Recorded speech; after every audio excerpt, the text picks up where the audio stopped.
sortir, ça sera mieux par là. D'accord. Attendez, je vais vous poser d'autres questions si c'est possible. Je vais revenir, ça. Oui, d'accord.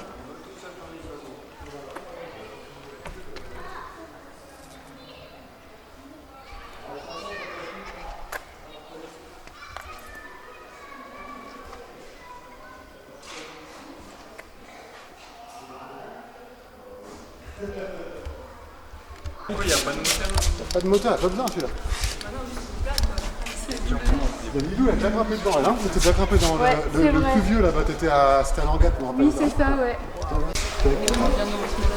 Encore prendre des comme ça. Après, t'es comme ça, le manche. Après, t'as des pédales. Les pédales, c'est pour tourner comme ça, tu vois. Pour monter, pour descendre, tourner à gauche, tourner à droite. Puis t'as des instruments de vol. Et ça, c'est quoi? Ça, c'est les aérofreins arrière, sur les ailes. Ah ouais. Faut la dérouiller, un peu chiant. Ça sert à atterrir. Comment? Ah oui, c'est pour régler. Parce qu'en fait, le planeur de base, il descend pas. Donc on est obligé de le forcer à descendre. Ah ouais. Au contraire d'un avion. Il est trop léger. En fait, non, c'est qu'il est très fin. Il n'est pas très léger, il fait au moins 500 kg celui-là. Hein, quand même. Pas énorme. Non, mais c'est quand même pas. C'est plus lourd qu'un ULM. Hein. Ah ouais. C'est plus lourd qu'un ULM. Mais du coup, en fait, on est obligé de jouer, on est obligé de le forcer à descendre si vous voulez. Ah ouais. Enfin, de base, forcément, il y a une pente de descente. Si je vous filme, c'est bon? Voilà. Il descend de à peu près à 0,5 mètres seconde. La pente moyenne de descente, mais ça ne suffit pas si on veut se poser sur un terrain. 5 mètres secondes. 0,5 0,5 mètres secondes. Ah ouais. Voilà. Et du coup, on est obligé de le forcer avec les aérofreins. D'accord. Voilà. Hein, contrairement à l'avion. L'avion, on est obligé de le forcer à rester en l'air. Ah oui, c'est sûr. Ça sert à quoi? Ça, c'est pour larguer le câble. Quand en fait, on est obligé d'être tracté par un. On est quand même obligé d'être tracté par un avion pour se mettre en l'air. Quoi. Et du coup, ça, c'est toi qui décides. Hop, tu largues. Ok. Tu as tes instruments de vol. Là, c'est l'altimètre qui fait l'altitude. Normalement, nous, le terrain, par rapport au niveau de la mer, on est à 265 mètres. Là. Vous avez un compas? On a un compas. Sur celui-là. Ah, je le vois à droite là. Ouais.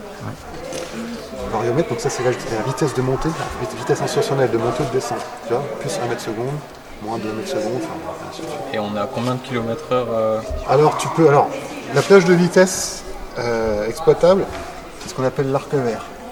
De 80 km/h, en dessous de 80 km/h, ils ne volent pas. Ok. À partir de 80, ils volent. Jusque là, 180. Donc là, c'est la plage de vitesse, tu peux faire ce que tu veux. Au-delà, il faut éviter.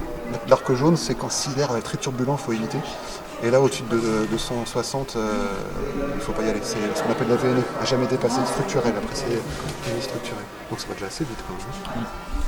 Là, en temps normal, quand on se promène, je veux dire, quand on pratique là, les ascendances et tout, on est à 80, 90, 70.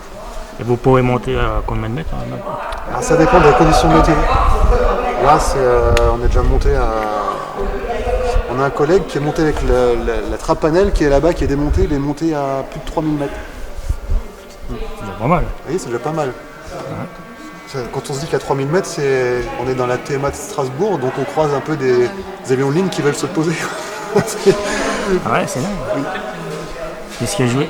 Il y a une formation de combien de temps là? Ça dépend après, c'est souvent de la pratique, hein. C'est en fonction de l'aptitude des pilotes, il y a un examen théorique. Et en général sur 2 ans c'est souvent réglé. Ça apprend sur les nuages, tout ça, le vent? Alors c'est souvent les nuages, comme aujourd'hui là c'est une très belle météo pour le planeur. Et aussi des fois des grands ciels bleus avec des courants thermiques. Donc là c'est quand il fait chaud, ça dépend. Là on sait pas à l'avance, on teste. Et comment vous faites pour trouver les courants thermiques? On le sent, en fait, tout de suite il y a les indications aux instruments. Et il faut qu'on reste dedans, donc c'est pour ça qu'on spirale, on fait comme les cigognes en fait. Ah oui, d'accord. Et ça coûte combien? Financièrement, ouais. C'est ce qui revient le moins cher par rapport à toutes les pratiques. Parce que grosso modo, plus on vole longtemps, c'est-à-dire ce qui coûte sur le planeur c'est le remorquage parce qu'il est traité par l'avion. Mais une fois qu'il est en l'air, le planeur il y a un forfait à l'heure qui est à peu près d'une trentaine d'euros.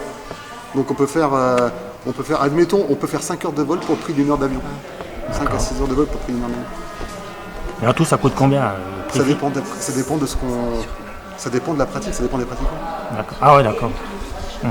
Et il y a un âge où il n'y a pas d'âge? Minimum 12 ans, puis après il n'y a plus d'âge. C'est sous licence, c'est sous visite médicale. Hein, il faut une visite médicale agréée. D'accord. Ah ouais, quand même. Ok, ouais. Et vous faites partie du club de Sarrebourg? Oui, c'est Sarrebourg. ça, hein? Je peux avoir votre nom ou pas? Manu. Ouais, et prénom? Manu. Non, et prénom c'est Manu. Non, mon prénom c'est Manu. Ouais. Voilà, d'accord. Et ça fait combien d'années que... Moi, ça fait depuis 2019 à ce club-là. Et ça fait une Ça dizaine fait d'années que je 6 suis ans, à la là. base. Voilà. J'ai commencé dans d'autres clubs et je suis venu ici. D'accord. Ok, ben merci pour tous ces renseignements. Voilà. Merci.